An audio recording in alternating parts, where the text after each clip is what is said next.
aku Verlin. Apa kabarnya adik-adik semua? Apapun keadaannya, baik tak baik Tuhan Yesus tetap baik. Tidak terasa kita sudah di penghujung bulan Januari ya. Ada masih ingat tema kita di bulan Januari? Yap, berakar dalam Kristus. Minggu ini kita mau melanjutkan pembelajaran kita tentang perumpamaan si penabur. Kemarin kita sudah belajar tentang tanah yang penuh semak duri. Hari ini kita belajar tentang tanah yang subur. Seperti tanah yang subur menghasilkan buah yang banyak. Kita mau juga berbuah dalam hidup kita. Impact Kids, maka dari itu kalimat komitmen kita pada hari ini adalah aku mau menerima setiap firman Tuhan dengan hati yang melimpah dengan rasa syukur. Nah, karena Tuhan sudah baik menolong kita supaya kita dapat berbuah, maka kita juga mau memuji, memuliakan namanya. Ayo bangkit berdiri dan bersorak-sorai untuk Tuhan.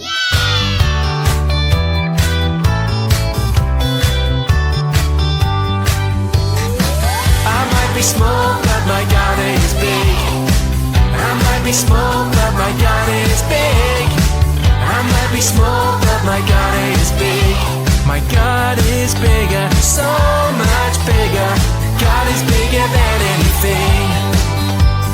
Bigger than a bee, bigger than a tree, bigger than a whale deep down in the sea. Bigger than a bully and anything that's woolly. He is bigger, big, big, bigger. I might be small, but my God is big. I might be small, but my God is big. I might be small, but my God is big. My God is bigger, so much bigger. God is bigger than anything. Bigger than a mouse, bigger than a house, bigger than a plane, even bigger than a train. Bigger than my worry and anything that's fluffy. God is bigger, big, big, bigger. I might be small, but my God is big. I might be small, but my God is big. I might be small, but my God is big. My God is bigger, so much bigger. God is bigger than anything. I might be small, but my God is big. I might be small, but my God is big. I might be small, but my God is big. My God is bigger, so much bigger. God is bigger than anything. Impact Kids, bertemu lagi dengan aku Kapia. Hari ini kita akan belajar di seri terakhir tentang perumpamaan seorang penabur. Kita sudah melihat berbagai macam tanah yang kurang baik untuk pertumbuhan firman Tuhan. Dan hari ini kita sampai di jenis tanah terakhir, yaitu jenis tanah yang paling baik supaya firman Tuhan bisa bertumbuh dalam hati kita. Penasaran nggak jenis tanahnya kayak apa atau jenis hatinya seperti apa? Tapi sebelum kita dengar firman Tuhan, adik-adik Impact Kids, kita mau berdoa dulu. Yuk semuanya lipat tangan, tutup mata, kita berdoa. Selamat pagi Tuhan Yesus, terima kasih Bapa untuk semua berkat dan penyertaan Tuhan bagi kami selama 1 minggu kemarin. Dan sekarang kami mau kembali bertemu di dalam Impact Kids Online. Tuhan Yesus berkati kami Tuhan, supaya kami bisa punya hati yang siap untuk mendengarkan firman Tuhan dan membiarkan benih firman Tuhan bisa tumbuh menjadi pohon yang lebat dan berbuah di dalam hati kami, di dalam hidup kami. Terima kasih Tuhan Yesus, di dalam nama Tuhan Yesus kami sudah berdoa dan mengucap syukur. Sama-sama katakan, amin. Impact Kids, selama 3 minggu ini kita sudah belajar tentang tanah-tanah yang tidak baik. Tanah-tanah itu menggambarkan hati manusia yang tidak siap untuk menerima firman Tuhan. Kita sudah belajar ada tanah yang keras seperti tanah yang di pinggir jalan, yang tidak bisa menerima kabar baik dari Injil. Kita juga belajar ada tanah yang berbatu-batu, yang tanahnya sedikit sehingga tanamannya cepat mati. Karena penuh dengan kebiasaan-kebiasaan yang tidak berguna dan tidak baik untuk pertumbuhan firman Tuhan. Begitu pula di dalam hati yang penuh dengan kekhawatiran, firman Tuhan akan dihimpit sampai mati. Nah, adik-adik, apakah kalian tahu kisah selanjutnya? Jadi di dalam perumpamaan sang penabur itu, Tuhan Yesus menceritakan bahwa berikutnya ada benih yang jatuh ke tanah yang subur. Nah, tanah yang subur itu membuat benih firman Tuhan bisa bertumbuh, dan berbuah yang sangat lebat. Tuhan Yesus kemudian menjelaskan kepada murid-muridnya bahwa tanah yang subur adalah tanah yang punya kualitas yang baik, sehingga pohonnya bisa tumbuh dan bahkan menghasilkan buah yang sangat banyak. Impact Kids, kita juga pasti mau punya hati seperti tanah yang subur ini. Kita mau menghasilkan buah berkali-kali lipat atau banyak sekali. Kita juga mau terus percaya bahwa kabar baik tentang penebusan dosa kita adalah benar adanya. Bahwa dosa kita telah dihapuskan. Kita tidak perlu tetap hidup dalam rasa bersalah karena Bapa sangat mengasihi kita. Sehingga Ia memberikan anaknya supaya kita memiliki hidup yang kekal. Kita juga mau memastikan tidak ada kebiasaan buruk atau hal-hal tidak berguna yang masih kita simpan dan menghambat ruang untuk Tuhan bisa hadir dalam hidup kita. Kita mau dengan sepenuhnya menjadikan Yesus pusat kehidupan kita. Apapun yang kita lakukan, kita mau melakukannya hanya oleh kasih dan karunia Tuhan.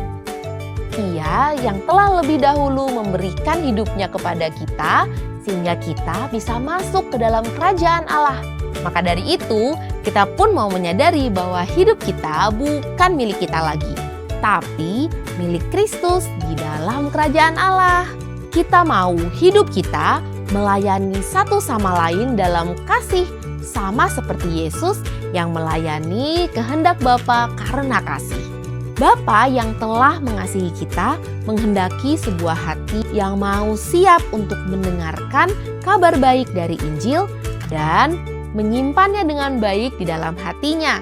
Sama seperti tanah yang baik yang telah menyimpan benih itu dan membuatnya bertumbuh menjadi pohon yang besar dan berbuah. Begitu juga dengan hidup kita yang telah menerima firman Tuhan, kita juga mau menumbuhkannya menjadi kesaksian hidup yang berbuah dan menjadi berkat untuk banyak orang. Ketika hidup kita menjadi saksi bagi Tuhan, maka kita pun akan berbuah. Kita pun akan menjadi berkat buat orang-orang yang ada di sekitar kita. Jadi, siapa di sini Impact Kids yang siap untuk mendengarkan firman Tuhan, untuk memeliharanya, dan untuk menumbuhkannya jadi berkat untuk semua orang? Kakak mau ajak kalian semua untuk bangkit berdiri. Kita akan baca kalimat komitmen kita satu kali lagi. Kita baca sama-sama ya. 1, 2, 3. Aku mau menerima setiap firman Tuhan dengan hati yang melimpah dengan rasa syukur. Nah, ayat hafalan kita hari ini diambil dari Mazmur 115 ayat 105 yang menunjukkan seperti apa sih firman Tuhan itu buat hidup kita. Kita baca sama-sama ya. Mazmur 115 ayat 105. Firman-Mu itu pelita bagi kakiku dan terang bagi jalanku. Amin.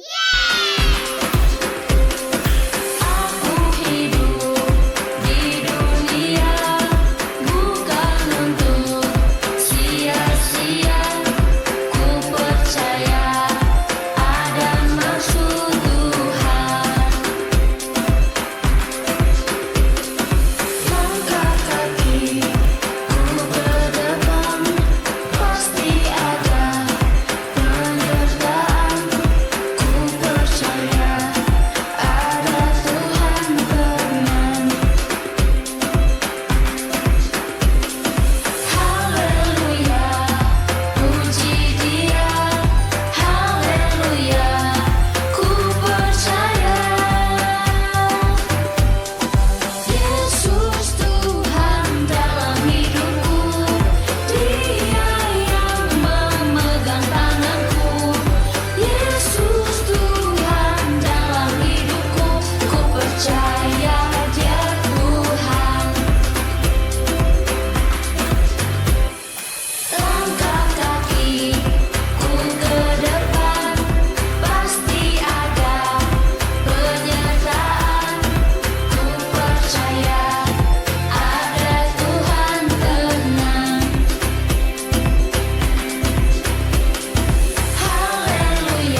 dia, Impact Kids.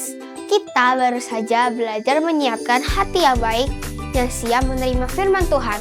Minggu depan kita mau belajar tentang seorang yang baik hati yang mengasihi orang yang tidak mengenalnya. Siapakah dia?